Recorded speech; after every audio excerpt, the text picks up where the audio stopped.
박근혜 대통령의 메시지가 나왔습니다. 그러니까 청와대에서 이제 사면 3일에 최종적으로 이제 결정된 이후에 이 내용을 전하기 위해서 유영하 변호사가 직접 병원을 가서 이 박근혜 전 대통령한테 사면 뉴스를 전해드렸어요. 거기에서 박근혜 대통령이 직접 육성으로 유영하 변호사를 통해서 메시지를 내놨습니다. 그래서 유영하 변호사가요, 이 내용을 갖다가 이 구술한 내용을 받아 적어가지고 방금 전에 언론에 발표했어요. 그래서 이 내용 여러분께 말씀을 드리겠는데, 우선 문재인 대통령에 대해서는 고맙다, 심심한 사의를 표명하고 대신에 치료에 전념하겠다. 그리고 국민에 대한 메시지는 가급적 조속히 발표하겠다. 그리고 이제 거처 문제라든가 이런 문제에 관해서 쭉 말씀을 했고, 그 다음에 박범계 얘기가 좀 나오고 있고요. 그 다음에 후속적으로 이 말하자면 정치인들 여권 반응도 나오고 있고, 다만 이제 MB 대통령 입장이 또 궁금한데요. MB 계 인사들이 오늘 합동으로 입장을 발표했습니다. 그래서 MB 대통령은 문재인 정권 하에서의 사면 절대 기대하지 않는다. 아주 기분 나쁘다 이거겠죠. 당연히 기분 나쁘죠. 이 문재인 대통령의 말하자면 꼼수 정치, 분열 정치, 갈라치기 정치, MB 대통령인들 왜 모르겠습니까? 그러니까 그런 거 치사하게 아예 내 기대 안 해. 그냥 하려면 하고 말라면 말어. 이런 입장을 내놓은 것이고, 자, 그리고 이 사면과 관련해서 여권 내부에서도 반대 청와대 청원까지 나오고 있기 때문에 일단 청와대에서는요, 이 대선에 영향을 주려고 한 거 아니겠어요? 뭐 말이야 절대 아니라고 하죠. 다행스럽게 말이죠. 이 말하자면 여권 입장에서는 다행스러운 거죠. 이 박근혜 전 대통령이 삼성병원에까지 입원해 있지 않습니까? 그동안에 성모병원에서 다니다가, 그러니까 지금 지병이 악화되고 있는 것은 맞아요. 그러니까 오로지 건강이다, 이렇게 인도적 측면을 고려한 것이다라고 강조하고 있지만은, 우리 국민들이 기본 이치 그것도 뭐 이해 못 하겠습니까? 그걸 그 말을 거짓 겉대로 믿는 사람이 누가 있어요? 그러니까 이 MB 계열 MB 대통령은 나는 문재인 정권 하에서는 조금도 기대하지 않는다, 이런 입장을 내놓은 것이고, 지금 여권에서도요. 그럼 왜 MB 대통령을 안 했느냐? 여기에서 이 성격이 다르다. 그러니까 이제 MB는 이제 다스 의혹이 있다는 거죠. 실체적으로 눈에 보이는 명백한 법치 위반 사실이 있다고 하는데, 그게 다 정치적 수사지 무슨 수사입니까? 우리가 거기 안 속죠. 그래서 이러한 내용 여러분들께 쭉 정리해서 말씀을 드리겠습니다. 먼저 이 유형아 이 변호사가 직접 박근혜 대통령의 구술 내용을 받아 적어서 이제 발표하고 있는 내용인데요. 먼저 많은 심려를 끼쳐드려서 국민 여러분께 송구스럽다는 말씀을 드린다. 아울러 이 변함없는 지지와 성원을 보내주셔서 감사하다. 또 어려움이 많았음에도 사면을 결정해 주신 문재인 대통령과 정부 당국에도 심심한 사의를 표한다. 신병치료에 전념해서 빠른 시일 내에 국민 여러분께 직접 감사를 드릴 수 있도록 하겠다. 이런 지금 이제 입장문을 내놨어요. 그리고 이제 추가적으로 이 언론인들과의 질의 응답을 했는데, 이 취재진들이 여러 가지 이제 좀 물었습니다. 그러니까 이 박근혜 대통령은 굉장히 담담해했다. 그리고 내가 병원에 오전 9시에 들어와 뉴스를 같이 보고 메시지를 구술로 받아 정리했다. 그리고 당분간은 병원에서 치료를 받으실 것 같다. 그리고 현재의 건강 상태와 관련해서는요, 지금 말씀을 드릴 수 없다. 뭐 굉장히 뭐 민감한 내용인데 얘기하지 않겠죠, 당연히. 그다음에 또 이 향후 거처 문제, 그거는 지금 당장 말씀드릴 수는 없다. 아시다시피 내곡동 사저가 경매로 넘어갔고, 매입자가 저희랑 아무 관계없는 사람들이기 때문에 짐은 창고에 보관했고, 나오신 뒤 거처는 저희가 알아보고 있다, 이렇게 설명하고 있습니다. 그리고 박근혜 전 대통령이 정치 활동을 할 가능성이 있느냐, 이런 질문과 관련해서는요, 지금 말씀드릴 수 있는 건 아니고 지금은 신병 치료에 전념하신다. 그러면서요, 신경계 치료에 전념해서 건강이 회복되면 가족들은 좀 빠른 시일 내에 만나시겠다고 말씀하셨고, 병원에 계시는 동안 정치인을 비롯해서 어떤 분도 만나지 않겠다고 말씀하셨다, 이렇게 강조를 하고 있습니다. 그러니까 이 정치권 인사들 이제 많이 올 텐데, 지금 뭐 코로나 상황이기도 하고 뭐 여러 가지 정치적인 대선판도 이제 뭐 한 70일밖에 남지 않았잖아요. 그래서 이 정치적인 이 파장 이런 것들을 염려해서 일체 접견은 아무도 안 한다, 이렇게 돼 있지만요. 그래도 극비리에 또 예방하는 사람이 있어요. 예. 일반적으로 당연히 이제 안 만난다고 해야지 만난다고 하겠습니까? 그러나 꼭 필요한 사람은 만날 것이고, 만나고 나면 입장이 또 나올 것이다라고 저는 판단합니다. 그리고 마지막으로 사면 소식을 정말 미리 몰랐다, 기사가 뜬 후에 아침에 일찍 박근혜 전 대통령께 말씀을 드렸고 발표를 기다렸다라고 밝히고 있습니다. 자, 뭐 그러면 이렇게 해서 지금 박근혜 대통령의 입장이 쭉 나왔어요. 박근혜 대통령 입장이 쭉 나왔는데 이 박근혜 대통령의 입장이 나오기까지 여러 가지 청와대 내부의 뭐라고 그럴까요? 이 논의 통향 이런 것들은 여러분들께 제가 이미 말씀을 드렸습니다. 그래서 논의의 핵심적인 대상이 됐던 사람들은 송영길, 그다음에 이재명, 그다음에 중진 의원들이 될 수밖에 없는데요. 이러한 이 청와대의 이 긴박한 움직임, 그리고 겉으로는 건강이 최고 중요했다. 그리고 문재인 대통령과의 문재인 대통령이 그야말로 결정적으로 이 최종적인 결정을 했다. 이렇게 나오고 있는데 이러다 보니까요. 지금 이제 언론에서는 문재인 대통령이 결국은 박근혜 전 대통령은 특별 사면, 한명수 전 총리는 복권, 이석기는 가석방을 통해서 다 이제 풀어줬어요. 그래서 사면 불가 5개 원칙, 이 5개 원칙이 무너졌다. 이런 지적이 나오고 있어요. 지난 대선 때 뇌물, 알선수재, 알선수뢰, 배임, 횡령 이렇게 5대 중대 부패 범죄와 그다음에 반시장 범죄를 저지른 기업인들에 대해서는 사면권을 행사하지 않겠다 이렇게 공약을 했어요. 자, 2017년도 이제 4월경인데 그래서 그러면서요. 그 당시 이제 박근혜 대통령의 구속과 관련해서 대통령 사면권을 국민의 뜻에 어긋나게 행사에 대해서는 안 된다. 사면에 대한 국회 통제를 강화하거나 사면의 기준을 보다 명료하고 구체적으로 정하는 것도 생각해 보겠다. 그러면서 사면권이 대통령의 권한이지만 그건 역시 국민으로부터 위임된 권한이고 국민의 뜻에 어긋나지 않게 행사되도록 확실한 제도적 정치를 강구하겠다. 이런 입장을 내놓은 바 있고 2017년도 12월 29일 날 첫 특사를 단행하면서 위에 말씀드린 5개 원칙을 발표한 바 있습니다. 자, 그러면 오늘 이 박근혜 대통령의 사면과 관련해서 이제 중요 인물들 한 마디씩만 제가 여러분들께 기억을 환기시킨다면요. 박근혜 대통령 사면과 관련해서는요. 반대하는 분들을 반대하는 분 이해 부탁드린다. 그러면서 미래로 나가자. 즉 사면이 생각의 차이, 찬반을 넘어서 통합과 화합, 스시대 개막의 계기가 돼야 된다. 그래서 사면에 반대하는 분들의 넓은 이해와 해량을 부탁드린다. 그리고 건강 상태가 나쁜 점도 고려됐다.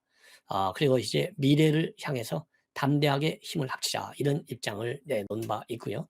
그리고 김종인 위원장은 박근혜 사면은 잘된 일이고 어쨌든 문결단에 일단 경의를 표한다. 이렇게 입장을 내놨고 그 다음에 윤석열 후보의 경우에는요. 늦었지만 환영한다. 그리고 이명박 대통령 빠진 것과 관련해서는 국민 통합의 관점에서 판단해야 한다. 그리고 빨리 건강을 회복하기 바라고 형 집행정지를 불허한 것은 형 집행정지위원회에서의 결정을 따랐을 뿐이다. 그게 법이다. 그리고 앞으로 박근혜 전 대통령의 복권과 향후 정치 재개와 관련해서는 우선 건강을 먼저 회복하는 것이다. 너무 앞서가지 않겠다. 그리고 참고적으로 MB 그다음에 박근혜 대통령의 사면 복권 본인이 대통령이 되면 맨 먼저 이러한 조치를 취하겠다라는 입장을 내보인 바 있습니다. 자, 이번에는요. 그러면 이제 청와대 또 이 후속 반응들이 계속해서 나오고 있습니다. 그래서 이제 후속 반응들 이 대선을 고려했다라는 이런 비판들이 많이 나오고 있잖아요. 특히 우리 야권을 중심으로 해서 대선을 고려했으면 더 좋은 타이밍이 했을 것이다. 그리고 MB와는 국민 공감대가 달라서 이번에 포함되지 않았다라는 입장을 보여주고 있어요. 그래서 이제 추가적으로 나오고 있는 청와대 반응과 관련해서 선거 관련 고려는 일체하지 않았다. 그리고 특별사면이 선거에 영향을 주지 않을 수 없는 특별사면이 선거에 영향을 주지 않을 수 없는 결정이라는 지적과 관련해서는요. 이게 누구한테 유리하고 누구한테 불리할지는 잘 모르겠다. 그래서 선거 관련 고려는 일체 없었다. 그리고 전혀 선거가 고려될 수 없는 거고 만약 선거에 대한 고려를 했다면 지금보다 더 좋은 타이밍이 있지 않았을까. 선거 관련해서 사면을 고려한 것은 단연코 아니다. 이렇게 일축을 하고 있습니다. 그리고요. 또 과거 전례를 비춰보면 사면 시점은 이번 연말이냐 선거가 끝난 이후 당선자와 상의해서 사면하느냐 두 가지가 있었을 텐데 그 두 가지 중 이번 연말로 하게 된 계기는 여러 고려 사항들이 있었겠지만은 박근혜 전 대통령의 건강 문제도 고려하지 않았나 싶다. 시기적 선택도 대통령 사면권의 일부가 아니겠느냐. 그리고 대통령의 사면 결단 시기와 과정에 대해서는요. 구체적으로 언제쯤 결정하셨는지 아는 바 없다. 찬성 반대 의견이 둘이 있었기 때문에 계속 고심이 깊었던 것으로 알고 있다. 심작한다면 아마 마지막 순간까지 고뇌가 있지 않았을까 생각한다. 그리고 MB 대통령의 사면과 관련해서는요. 박근혜 전 대통령과 이명박 전 대통령은 경우가 다르지 않냐는 게 제 생각이다. 그리고 너 또 도대체 그게 뭐냐?"라고 구체적으로 묻는 질문과 관련해서는요. "두 분이 어떻게 다른지는 드릴 말씀이 없다. 짐작하는 대로 판단할 수밖에." 이렇게 입장을 내놨습니다. 그리고 "국민적 공감대가 대 차이가 있었느냐?" 이런 질문에 대해서는요. 최소한 제가 본 여론조사에 의하면 두 분의 차이가 굉장히 많았던 것으로 기억한다. 이렇게 얘기를 하고 있어요. 그러면서 "내년 설이나 3.1절을 계기로 추가 3이 있느냐?" 이런 질문에는요. "전혀 아는 바 없다." 이렇게 입장을 밝혔습니다. 자, 그래서 이 여론조사도 여론의 흐름 이렇게 많이 얘기하고 있는데요. 참고적으로 지난 8월에 KBS 조사에 따르면 전직 두 대통령 사면을 물어보니까요. 박근혜 대통령 사면은 찬성이 39.4, 반대가 56.8였습니다. 그리고 이명박 전 대통령요. 찬성이 34.5, 반대가 60.7. 그래서 이 찬반 격차가 박근혜 전 대통령보다 훨씬 더 많이 난 바가 있어요.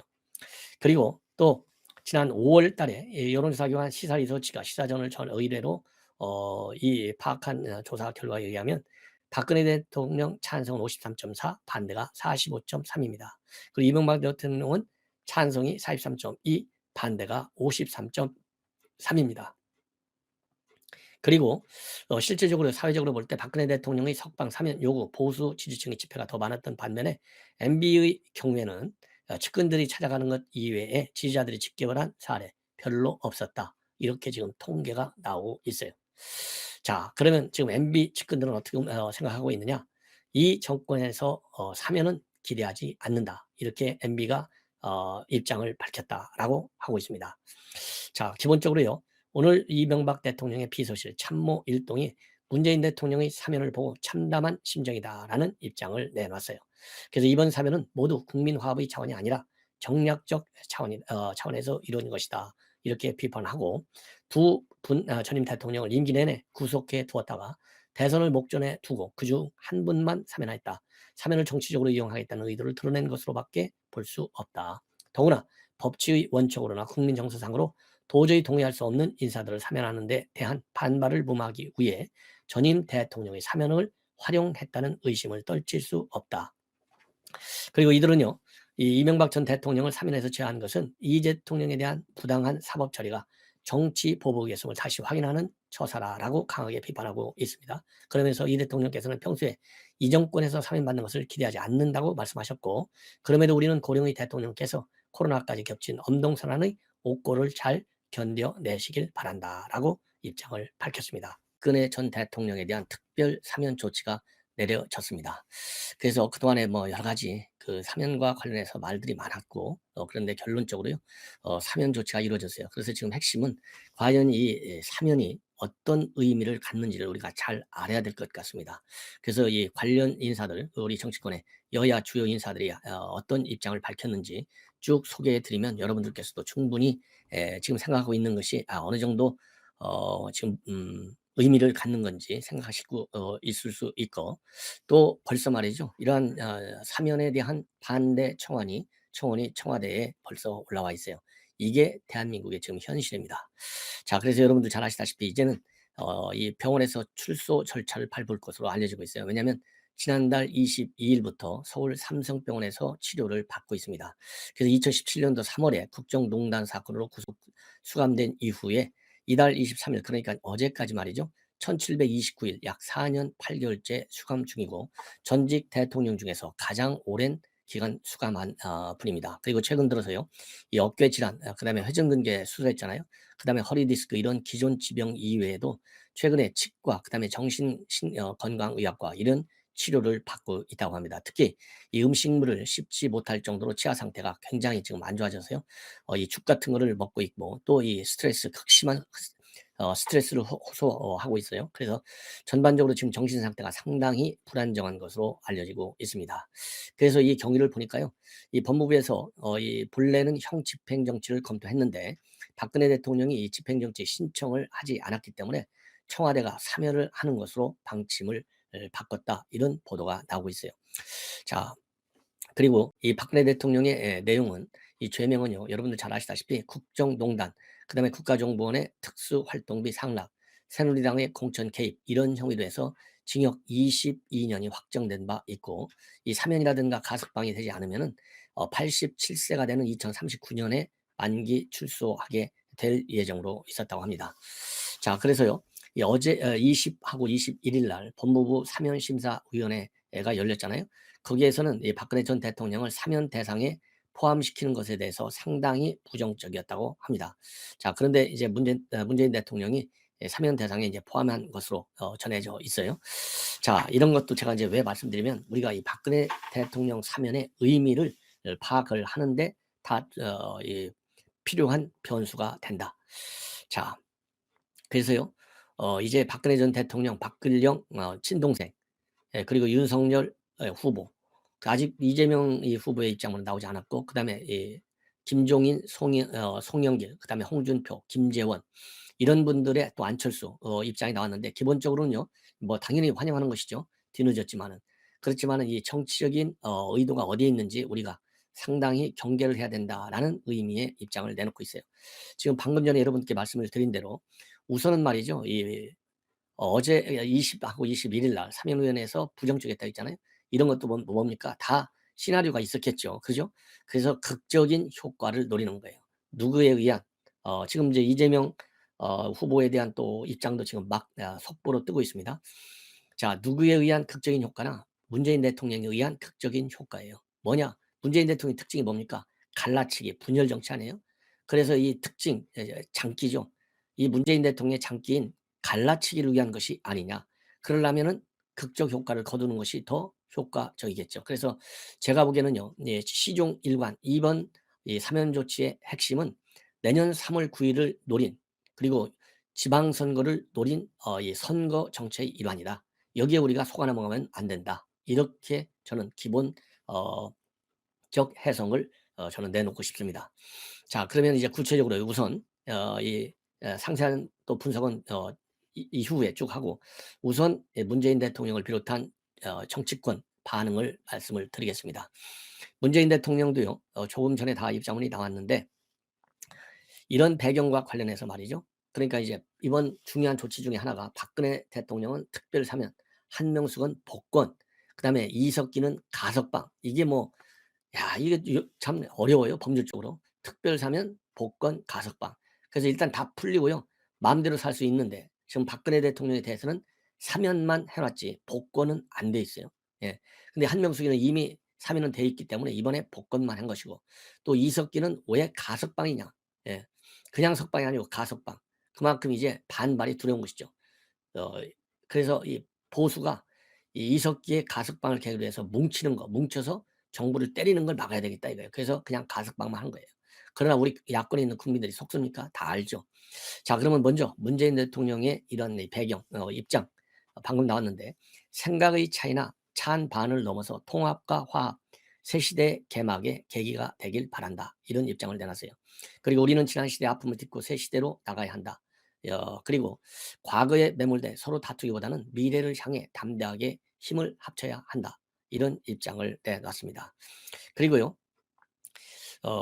이 법무부에서는 뭐 그냥 뭐 이 사면을 한다, 그렇게 하면서 이 현재 질병인 상태, 이것을 이 질병 상태를 많이 검토했다, 이렇게 법무부는 입장을 밝히고 있고, 그리고 또 이명박 대통령과 박근혜 전 대통령은 그 사안의 내용이 다르고, 그런 부분도 고려가 된 것으로 안다. 그래서 건강 상태가 사면 결정에 있어서 매우 중요한 기준이었다. 그러니까 이 법무부는요, 지금 제가 잠시 후에 말씀을 드릴 예정인 거와 마찬가지로 정치적인 해석, 갈라치기, 선거를 의식한 행위, 이런 비판을 막기 위해서 오로지 건강 기준이다, 이거를 강조하고 있는데, 자, 이런 얘기는요, 강조하면 할수록 의심받아요. 그러니까 더 이상 박범계 장관 꼼수 쓰지 말아라, 이렇게 저는 말씀을 드리고 싶어요. 예. 그래서 법무부가 밝힌 내용 이렇게 돼 있어요. 국민 통합의 관점에서 장기간 수성 생활 중인 전직 대통령 등 주요 인사 2명을 사면 복권 대상에 포함시켰다, 이렇게 입장을 밝히고 있습니다. 자, 그러면서요, 코로나 상황이 지속되면서 국민들이 어려움을 겪는 점을 고려해 서민들의 부담을 덜어주고 국민 대화합과 위기 극복을 위한 전기를 마련하는 취지다. 이번 이제 사면 복권 전반적인 이 조치와 관련해서 그렇게 설명하고 있는데, 좀 안타깝게도요. 이명박 전 대통령은 포함되지 않은 점 굉장히 참 안타깝고 유감이다. 징역 17년이 확정돼 수감 중에 있고, 또 한 가지 말씀드리고 싶은 것은 전직 국정원장 4명이 지금 수감되어 있어요.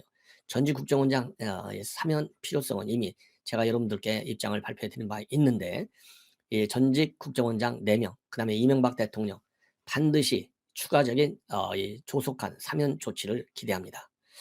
자, 그래서요. 오늘 이 사면 대상에는요. 뭐 엄청 많아요.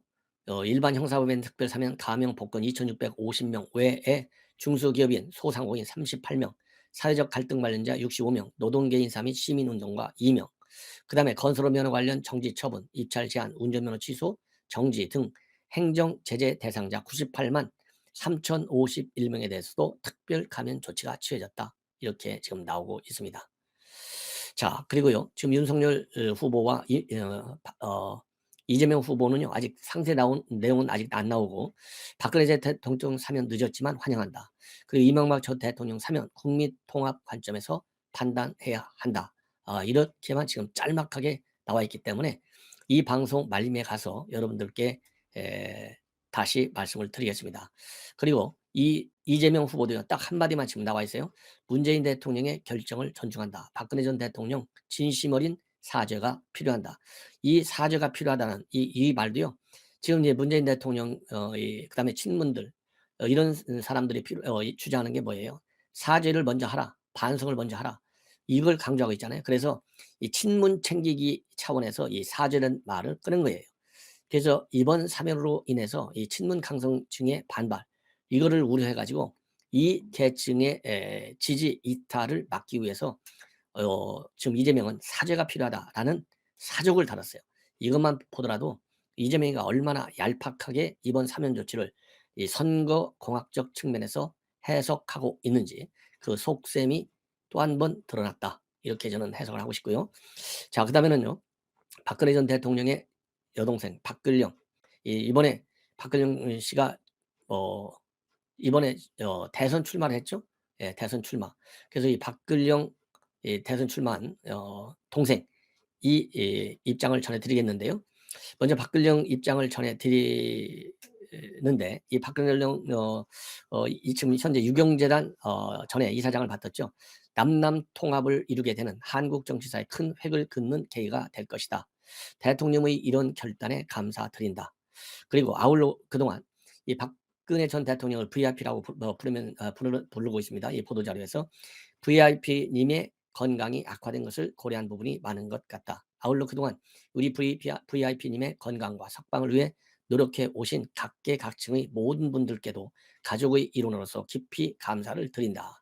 이번 사면을 통해서 진정한 남남 통합을 이루게 되는 한국 정치사에 큰 획을 긋는 계기가 될 것이다. 따라서 우리 정치권과 온 국민이 이제는 합심해서 5대 갈등, 즉 지역, 이념, 세대, 양극화, 계층을 해소시키는 데 박차를 가해주기를 바란다. 이렇게 입장을 밝히고요. 지난 21일 대선 출마를 선언했는데, 출마 선언문에서요. 대통령 주민대를 이원 집정부제인 분권형 대통령으로 바꾸는 개헌을 해야 되겠다. 이런 입장을 밝힌 바 있고, 공생경제를 제도화해서 금수저와 흑수저, 선천적 장애와 같은 기여와 능력의 불평등으로 인해 벌어지고 있는 소득의 불평등을 과감히 치유하겠다라고 약속을 하고 있습니다. 자, 참고적으로 먼저요. 또 이제 다른 분들 반응이 또 계속 좀 나와 있기 때문에 또 내용이 길어요. 그래서 먼저 그러면 이제 사면이 됐는데 그럼 대통령 예우 어떻게 되느냐? 이거에 관련해서 이제 관련 법에 따라서 이제 대우가 되는데요. 현재도 과거 다른 전직 대통령들도 마찬가지요. 이미 박탈돼 있는 전직 대통령 예우는 회복하지 못한다. 이렇게 법에 되어 있어요. 그래서 다만 경호 경비 예우는 그대로 유지되도록 되어 있습니다. 그래서 행안부가 밝힌 내용, 전직 대통령이 특별 사면되더라도 박탈된 예우는 회복되지 않는다. 이렇게 되어 있고, 자, 그래서 이제 박탈된 거, 재직 중 탄핵 금고 이상의 형 확정된 거, 그다음에 형사처분 회피 목적의 해외 도피, 그다음에 국적 상실한 경우에는 제공하던 예우를 박탈하도록 이렇게 전직 대통령 예우에 관한 법률이 정해져 있어요. 그렇지만 이때에도 말이죠. 이 필요한 기간의 경호 경비는 제공할 수 있도록 되어 있고, 따라서 탄핵되거나 금고 이상의 형을 받은 대통령이라도 최고 수준의 국가 기밀을 다뤘던 인사라는 점에서 적절한 수준의 경호는 필요하다. 이런 취지에서 그대로 이 문제는 적용이 된다. 이렇게 여러분들께서 이해하시면 될 것 같습니다.